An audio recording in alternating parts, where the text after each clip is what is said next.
Hi அஸ்ஸலாமு அலைக்கும். நேத்து கடகடன்னு சொல்லி அரபில பேசுனதுனால நிறைய பேருக்கு இவர் அரபிக்கார போல தெரியுது அப்படின்னு நினைச்சிட்டு போயிட்டீங்க. அப்படினால உண்மையாவே நீங்க இப்ப யார் இந்த வீடியோ பாக்குறீங்களோ நீங்க உண்மையாவே அரபி மொழியை நல்லா கத்துக்கணும்னு நினைச்சீங்கன்னா உடனே அர்மாஸ் அதப் சேனலை சப்ஸ்கிரைப் பண்ணிக்கோங்க. இதுல சொல்ற மாதிரி வேற எந்த சேனலும் உங்களுக்கு விளக்கம் சொல்ல முடியாது. அழகா அவ்வளவு தெளிவா உங்களுக்கு அரபிய கிளாசிக் அரபியும் நார்மல் அரபியும் உங்களுக்கு நம்ம கத்துக் கொடுப்போம். ரெண்டு அரபியுமே கத்துக் கொடுப்போம். எது யாருக்கு விருப்பம் இருக்கோ கத்துக்கலாம். உதாரணத்துக்கு இன்னைக்கு ஒரு எக்ஸாம்பிள் பார்க்கலாமா? மாதா தஃஅலுல் ஆன் அப்படின்னா என்ன அர்த்தங்க? அதாவது கிளாசிக் அரபி பியூர் அரபில நீங்க என்ன செய்றீங்க, எப்படி சொல்றது? மாதா இப்படி நீங்க பேசும்போது அரபிக்காரனே ஆச்சரியப்படுவாங்க. மாதா தஃஅலுல் ஆன், நீங்கள் என்ன செய்கிறீர்கள்? மாதா தஃஅலுல் ஆன்.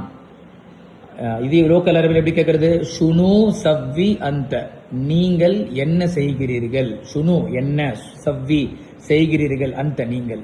இப்படி நிறைய விஷயங்கள் லேசான முறையில கத்துக்கணும்னா இந்த சேனலை சப்ஸ்கிரைப் பண்ணிக்கோங்க, ஷேர் பண்ணுங்க.